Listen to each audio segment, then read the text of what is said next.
Okay बच्चों, आज हम स्टार्ट करेंगे मलेरिया की स्टोरी। ठीक है, आज मैं आपको मलेरिया की स्टोरी सुनाऊंगा कि मलेरिया क्या है, कब स्टार्ट हुआ, कैसे फैला और इसके बारे में पुराने ज़माने में कब से मलेरिया के बारे में लोग क्या सोचते थे, फिर लोग किस तरह रिसर्च की लोगों ने मलेरिया के बारे में। तो आज हम ये सारा कुछ पढ़ेंगे। ठीक है, आज हम ये सारा कुछ स्टार्ट करेंगे। सॉरी, ये थोड़ा ज़्यादा लग गया। ठीक है, तो बच्चों ये बीमारी आज की नहीं है, ये बहुत पुरानी बीमारी है। ये बीमारी 2000 साल पुरानी है। कितने साल पुरानी है? 2000 ईयर्स ओल्ड है। 2000 साल पहले भी इस बीमारी के बारे में लोगों को पता था। तो क्या था पता था? 2000 साल पहले फिजिशियन जो थे, हकीम जो हुआ करते थे उस ज़माने में, 2000 साल पहले डॉक्टरों का तो रवाज था नहीं। 2000 साल पहले क्या होते थे? फिजिशियन होते थे, यानी हकीम वगैरह हुआ करते थे। तो वो हकीम क्या सोचा करते थे? वो हकीम ये सोचा करते थे कि ये एक ऐसी बीमारी है जो कि हमारे पास किस वजह से होती है। ये बीमारी हमारे पास होती है उन लोगों को बहुत ज़्यादा होती है जो कि मार्शी एरियाज़ में रहते हैं। इन लोगों को ज़्यादा होती है उन लोगों को जो कि मार्शी एरियाज़ में रहते हैं। मार्शी एरियाज़ का मतलब होता है गंदे पानी वाले इलाके। तो पुराने ज़माने में जो हकीम थे वो क्या सोचा करते थे कि ये बीमारी उन लोगों को बहुत ज़्यादा होती है जो कि गंदे पानी वाले इलाकों में रहते हैं। और बेसिकली उनका ये सोचना था। आपको पता है कि बीमारियों के बारे में हमेशा से कॉन्सेप्ट ऐसा नहीं था। माजी में लोग कुछ और सोचा करते थे। अब आकर कॉन्सेप्ट हमें पता है कि बीमारी जरासीम की वजह से होती है। माजी में लोगों को नहीं पता होता था कि बीमारी जरासीम की वजह से होती है। वो समझते थे कि बलाओं की वजह से बीमारियां होती हैं। कुछ लोग ये समझते थे कि खुदा जब इंसानों से नाराज़ हो जाता है ना तो बीमारियां फैला देता है। तो इस तरह कुछ लोग ये समझा करते थे कि मार्शी एरियाज़ यानी गंदे पानी वाले जो इलाके होते हैं उनकी हवा भी गंदी हो जाती है। उनकी हवा गंदी और मनहूस हो जाती है। तो वो ऐसी मनहूस हवा में जब इंसान सांस लेता है तो उसको मलेरिया हो जाता है। तो ये वो चीज़ें थी जो कि पुराने ज़माने के लोग सोचा करते थे। उनके नतीजे में ये मलेरिया किस वजह से होता था? गंदी हवा में सांस लेने की वजह से। इसी वजह से उन्होंने इसका नाम भी रखा था गंदी हवा। मलेरिया माला और एरिया से मिलके बना है। माला और एरिया से, ये दोनों इटालियन जुबान के वर्ड है। माला का मतलब होता है बैड, जबकि एरिया का मतलब होता है एयर। ठीक है, बैड एयर। एरिया का क्या मतलब होगा? एयर। तो माला और एरिया दोनों को मिला के हमारे पास क्या बना? Bad air. तो मलेरिया असल में गंदी हवा से लोग समझते थे होती है, इस वजह से इसका नाम भी उन्होंने मलेरिया रख दिया कि गंदी हवा। तो इस बीमारी का ये नाम था। उस वक्त लोग ये सोचा करते थे कि ये जो बीमारी है मलेरिया, ये बीमारी असल में बुखार सर्दी लगने की बीमारी है। वो उनके मुताबिक इस बीमारी में चिल्स यानी सर्दी लगा करती थी। ठीक है, लोगों को काफ़ी तेज़ बुखार और सर्दी हुआ करती थी, सर्दियाँ लगती थी, चिल्स होते थे और फीवर हो जाते थे। उनके नज़दीक ये थी मलेरिया की सिम्टम्स।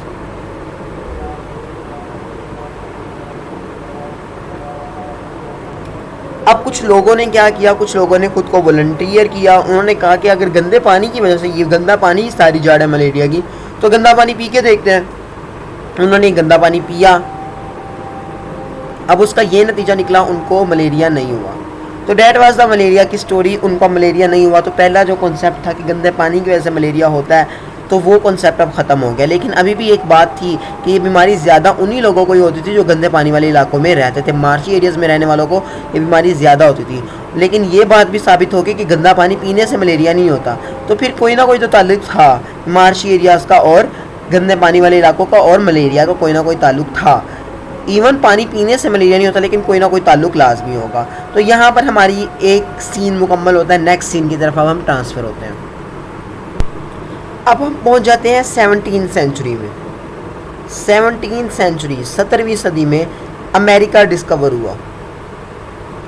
इससे पहले लोग अमेरिका के बारे में नहीं जानते थे। तो 17वीं सेंचुरी में अमेरिका डिस्कवर हुआ। दुनिया को एक नई दुनिया के बारे में पता चला जो कि अमेरिका थी।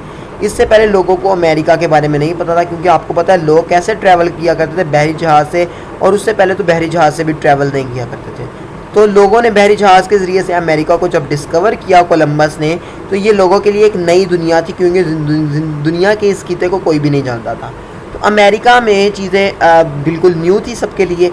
तो बहुत से दरख्त अमेरिका से यूरोप की तरफ जाना शुरू हो गए।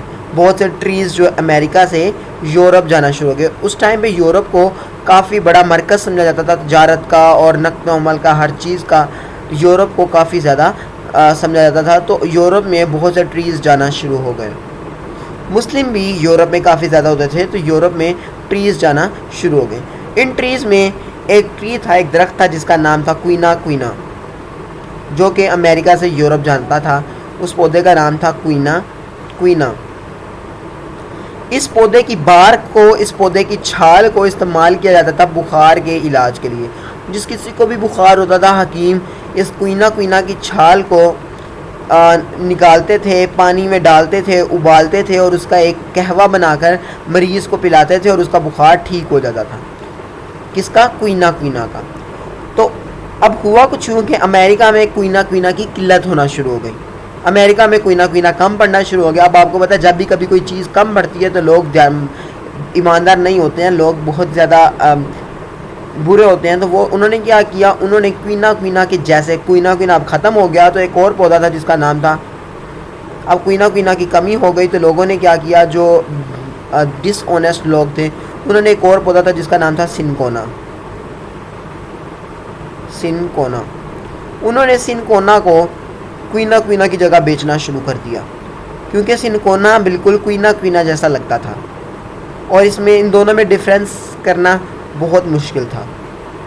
हालांकि ये पौधे दोनों अलग अलग थे, सिनकोना अलग पौधा है, क्वीना क्वीना अलग पौधा, लेकिन इन दोनों की शक्ल तकरीबन मिलती जुलती थी। तो लोगों ने क्वीना क्वीना की जगह सिनकोना बेचना शुरू कर दिया अमेरिका से यूरोप में। अब यूरोप में लोगों ने सिनकोना को बुखार के तौर पे इस्तेमाल करना शुरू कर दिया। एक ऐसा पेशेंट था जिसको मलेरिया हुआ था, उसने समझा कि उसे बुखार हुआ है, उसने क्वीना क्वीना अपने तौर पे इस्तेमाल किया, लेकिन असल में वो सिनकोना इस्तेमाल कर रहा था, उसका मलेरिया ठीक हो गया। और उस टाइम पे एकदम से लोगों ने देखा कि क्वीना क्वीना की वजह से मलेरिया ठीक हो गया, लेकिन आज से पहले तो ऐसा नहीं हुआ। जब रिसर्च की गई तो पता चला कि असल में उसने सिनकोना यूज़ किया था।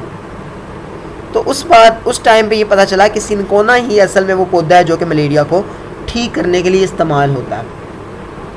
असल में सिनकोना पौधे के अंदर एक चीज़ होती है जिसका नाम होता है quinine.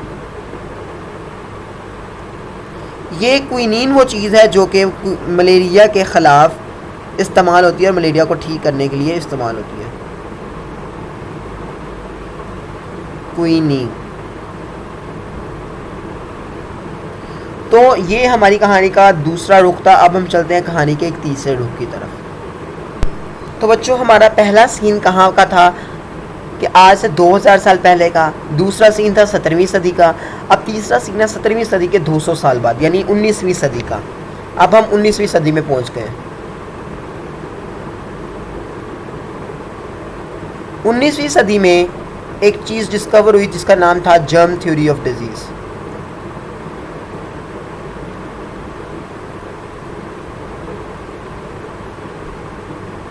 Germ theory of disease.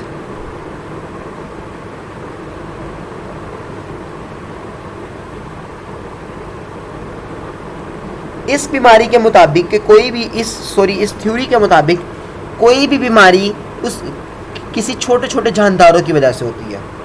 उन छोटे छोटे जानदारों को माइक्रो ऑर्गेनिज्म कहा जाता है जिनकी वजह से कोई ना कोई बीमारी होती है।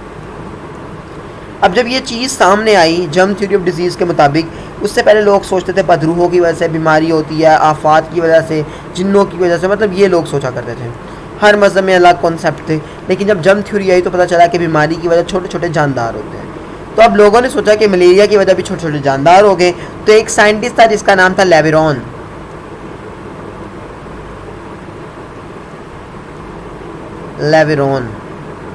इस साइंटिस्ट ने, जिसका नाम था लेविरॉन, इसने रिसर्च शुरू की।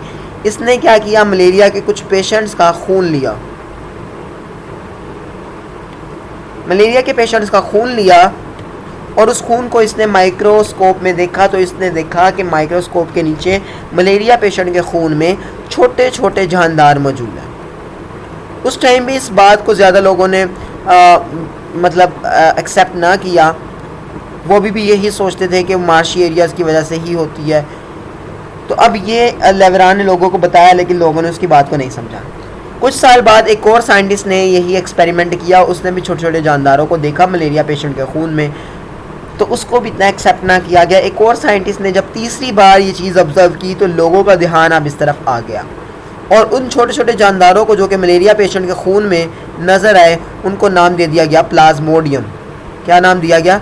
प्लाज्मोडियम। और ये कहा गया कि प्लाज्मोडियम जो है वो मलेरिया की वजह है, और प्लाज्मोडियम ही वो स्पेसिफिक जानदार है जिसकी वजह से मलेरिया होता है। तो गाइस अभी तक हम मलेरिया को पढ़ रहे थे कि मलेरिया क्यों होता है, तो हमने अब उसकी रीज़न निकाल ली, प्लाज्मोडियम है। ये तो हमने हिस्ट्री पढ़ी और हमने हिस्ट्री के मुताबिक निकाल लिया कि मलेरिया के रीज़न प्लाज्मोडियम है, हिस्ट्री में ये सब कुछ हुआ।